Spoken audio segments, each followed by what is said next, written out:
જય શ્રી કૃષ્ણ મિત્રો, નિત્ય સત્સંગમાં આપ સૌનું સ્વાગત છે। આજે આપણે સાંભળીશું ભગવાન શ્રી કૃષ્ણએ આપેલું ઉદ્ધવજીને જ્ઞાન। જો આ વિડીયો તમને પસંદ પડી તો લાઈક અને શેર કરી ચેનલને સબસ્ક્રાઇબ જરૂરથી કરજો। શ્રીમદ ભાગવતની કથા અનુસાર ભગવાન શ્રી કૃષ્ણ ઉદ્ધવજીના પ્રશ્નોના જવાબ આપે છે। ભગવાન તેમની પાપ અને પુણ્ય શું છે તથા જ્ઞાન અને વૈરાગ્ય શું છે તે સમજાવે છે। ત્યારબાદ ઉદ્ધવજી આગળ ભગવાનને પૂછે છે કે હે ભગવાન, આપે ધર્મના લક્ષણો સમજાવ્યા, હવે યમ અને નિયમના કેટલા પ્રકાર છે તે કહો। શ્રમ કોને કહેવાય, દમ કોને કહેવાય, તિતિક્ષા શું છે, ધીરજ કોને કહેવી, સાચું દાન, તપ અને શૌર્ય કયું છે, સત્ય શું છે, ઋતુ કોને કહેવાય, ત્યાગ કયો, યોગ્ય ધન કયું, યજ્ઞ કયું, દક્ષિણા કઈ, શ્રેષ્ઠ વિદ્યા કઈ, શ્રેષ્ઠ લજા કઈ, શ્રેષ્ઠ આભૂષણ કયું, સુખ શું, દુઃખ શું, પંડિત કોણ, મૂર્ખ કોણ, સાચો માર્ગ કયો, ખોટો માર્ગ કયો, સ્વર્ગ કયું, નર્ક કયું, બંધુ, ઘર, ધનવાર, ગરીબ કોને કહેવાય, કૂપણ કોને કહેવાય, ઈશ્વર કોણ। હે શ્રી કૃષ્ણ, આપ મારા પ્રશ્નોના ઉત્તર કહો। ત્યારે ભગવાન શ્રી કૃષ્ણ જવાબ આપે છે, હે ઉદ્ધવ, અહિંસા, સત્ય, અસ્તેય, અસંગ, લજા, સંયમ, આસક્તિપણું, બ્રહ્મચર્ય, મૌન, સ્થિરતા, ક્ષમા અને અભય આ 12 યમ કહેવાય। શૌચ, જપ, તપ, હોમ, શ્રદ્ધા, અતિથિ સત્કાર, ઈશ્વર પૂજા, તીર્થાટન, પારકાનું કલ્યાણ કરવું, ઉદ્ધમ, સંતોષ અને આચાર્યની સેવા આ 12 નિયમો કહેવાય। શમ, બુદ્ધિને ઈશ્વરમાં કેન્દ્રિત કરવી તે શ્રમ કહેવાય, માત્ર શાંતિ જાળવી તે શ્રમ નથી। દમ, ઇન્દ્રિયોને વશ કરવી તે દમ કહેવાય। તિતિક્ષા, તપ વગેરેના દુઃખો સહન કરવા તેને તિતિક્ષા કહેવાય। ધૈર્ય, જીભ અને ગૃહ્ય ઇન્દ્રિયો પર કાબુ મેળવવો તેને ધૈર્ય કહેવાય। શ્રેષ્ઠ દાન, કોઈ પણ પ્રાણીઓનો દ્રોહ ન કરવો તે શ્રેષ્ઠ દાન કહેવાય, માત્ર તનનું દાન તે શ્રેષ્ઠ દાન નથી।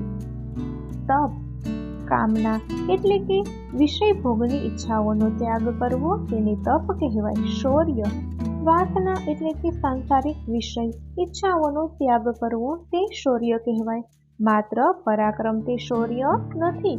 સત્ય, બ્રહ્મનો જ વિચાર કરવો તે સત્ય કહેવાય, માત્ર સત્ય બોલવું તે સત્ય નથી। ઋત, સત્ય અને પ્રિય વાણી તેને ઋત કહેવાય। બંધુ, સદગુરુ તે બંધુ છે, ભાઈ તે બંધુ નથી। ઘર, માણસનું શરીર જ સાચું માણસનું ઘર છે, હવેલી કે બંગલા નહીં। ધનવાન, ગુણવાન તે જ સાચો ધનવાન છે, અસંતોષી છે તે મોટો દરિદ્ર છે। કૂપણ, આજિતેન્દ્રિય એટલે કે સ્વેચ્છાધારી છે તે કૂપણ છે। પરાધીન, જે વિષયોમાં આસક્ત છે તે જ પરાધીન છે। દોષ, ગુણ દોષ જોવા તે દોષ છે, ગુણ, ગુણ દોષ ન જોવા તે ગુણ છે। હે ઉદ્ધવ, તમારા પ્રશ્નોના બધા ઉત્તર મેં આપ્યા છે। ત્યારે ઉદ્ધવજીએ પૂછ્યું, હે શ્રી કૃષ્ણ, તમે જે વેદની રચના કરી તેમાં મનુષ્ય કરવા યોગ્ય અને ન કરવા યોગ્ય કર્મો કહ્યા છે, પુણ્ય પાપી રૂપી ફળો ભાગવતમાં વર્ણવ્યા, તેમજ આશ્રમો, વર્ણો વગેરેના ભેદ બતાવ્યા છે। સંસારી માણસોએ ક્યાં કર્મો કરવા અને ક્યાં ન કરવા એ વેદમાં વર્ણવ્યા છે। આપ ગુણ દોષ ન જોવા તેને ગુણ કહો છો, તો વેદ વાક્યો માનવ બુદ્ધિમાં ભ્રાંતિ પેદા કરે છે, અથવા કહીએ કે માણસ ભેદ બુદ્ધિવાળો થાય છે, તેને કેમ દૂર કરી શકાય તે આપ સમજાવો। ત્યારે ભગવાન બોલ્યા, હે ઉદ્ધવ, માનવ કલ્યાણ માટે વેદમાં 3 ઉપાયો મેં કહ્યા છે, એક જ્ઞાન યોગ, બીજો કર્મયોગ અને ત્રીજો ભક્તિ યોગ। જે માણસ કર્મ અને તેના ફળ તરફ આસક્તિ ન રાખે તેને જ્ઞાન યોગ સિદ્ધ કરી શકે છે। જે માણસ કર્મો કરવા તૈયાર હોય પણ તે કર્મના ફળમાં આસક્તિ ન રાખતો હોય તે કર્મયોગ સિદ્ધ કરી શકે છે। જે માણસ મારા કથા કીર્તનમાં શ્રદ્ધા હોય, સંસારમાં રહેતો હોવા છતાં સંસારના વિષયોમાં આસક્તિ ન રાખતો હોય તેને ભક્તિ યોગ સિદ્ધ થાય છે। સંસારી માણસે વેદમાં કહેલા કર્મો કરવા, ન કહેલા કર્મો ન કરવા, કોઈ પણ કર્મના ફળમાં રસ ન રાખવો જોઈએ, ઈશ્વરમાં ચિત્ત પરોવવું જોઈએ. આમ કરનાર માનવી સ્વર્ગ કે નરક પામતો નથી. માનવ દેહ મળવો અતિ દુર્લભ છે, છતાં અનાયાસે મળેલ માનવ દેહ સંસાર સાગર તરવા માટેની નૌકા છે. ગુરુરૂપ ખલાસીની મદદથી માણસે ભવસાગર તરી જવાનું છે.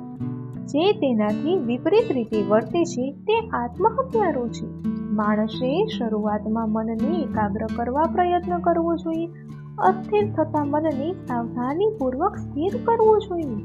મનની ઈચ્છાઓને કંઈક અંશે સંતોષીને પણ મનને સ્થિર કરવું જોઈએ. ઈશ્વર વિશે જોડાવવું જોઈએ. ઈશ્વરનું નામ સ્મરણ ભજન કીર્તન કરવાથી પાપોનો નાશ થાય છે. ઈશ્વરમાં દ્રઢ શ્રદ્ધાવાળા માણસ માટે ભક્તિ યોગ જ શ્રેષ્ઠ છે. ભક્તિ યોગ દ્વારા અનાયસે જ મારો ભક્ત એટલે કે બ્રહ્મપદને પામે છે.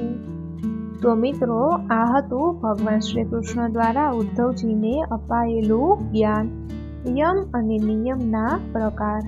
તો મિત્રો, જો આ માહિતી તમને પસંદ પડી હોય તો વિડીયોને લાઈક અને શેર કરી ચેનલને સબસ્ક્રાઈબ જરૂરથી કરજો. જય શ્રી કૃષ્ણ.